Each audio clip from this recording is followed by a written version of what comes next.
आज से अगर 70 साल पहले हमारे बुजुर्गों ने मुसलमानों की सियासी लीडरशिप पर काम किया होता तो आज ये दिन देखना नहीं पड़ता। अगर आज आप रो रहे हैं कि बाबरी मस्जिद शहीद कर दी गई, बाबरी मस्जिद चली गई, अगर आज आप रो रहे हैं कि फसादात और जुनैद और नसीर को मार दिया गया, 70 साल पहले यह फैसला क्यों लिया गया था कि भारत की राजनीति में मुसलमानों की कोई सियासी लीडरशिप नहीं होगी? क्यों लिया था? किसने लिया था? बताओ, लेने वालों बताओ, तुमने फैसला क्यों लिया था? अगर आज तुम वो फैसला नहीं लेते तो भारत के मुसलमानों की एक सियासी लीडरशिप होती। ना तुम सियासी लीडर बने, ना तुम किसी को बनने देना चाहते हो। तुम यही समझते रहे कि नहीं सेकुलर, अरे कौन सेकुलर है? बताओ मुझे, बताओ सेकुलरिज्म के माने क्या है? जो संविधान में सेकुलरिज्म लिखा हुआ है मैं मानता हूं और मानता रहूंगा, मगर जो सियासी सेकुलरिज्म है वो ठगने के लिए इस्तेमाल होता है, धोखा देने के लिए इस्तेमाल होता है।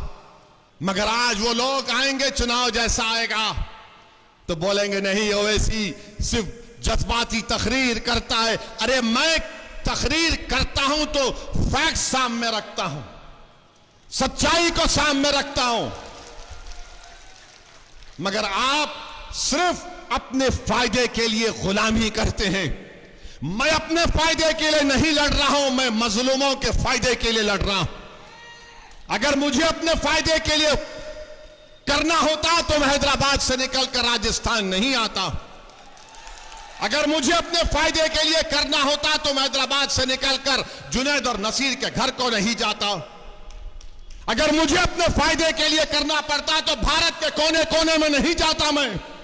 अगर मुझे अपने फायदे के लिए करना होता तो मेरी गाड़ी पर 6 गोलियां चलाई गई, मैं घर में बैठ जाता, मगर मैं नहीं बैठा।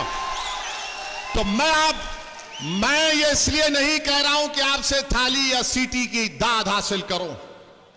मैं तुम्हारे थालियों का तारीफ का मोहताज नहीं हूं, मैं अल्लाह का मोहताज था और अल्लाह का मोहताज रहूंगा। मैं आपको सिर्फ ये बता रहा हूं, मैं बता रहा हूं कि फर्क को महसूस करो, तुम फर्क को महसूस करो। नौजवानों, मुस्तकबिल तुम्हारा है, मुस्तकबिल आपका है, हमारे नौजवान बेटियों का, बेटों का मुस्तकबिल है।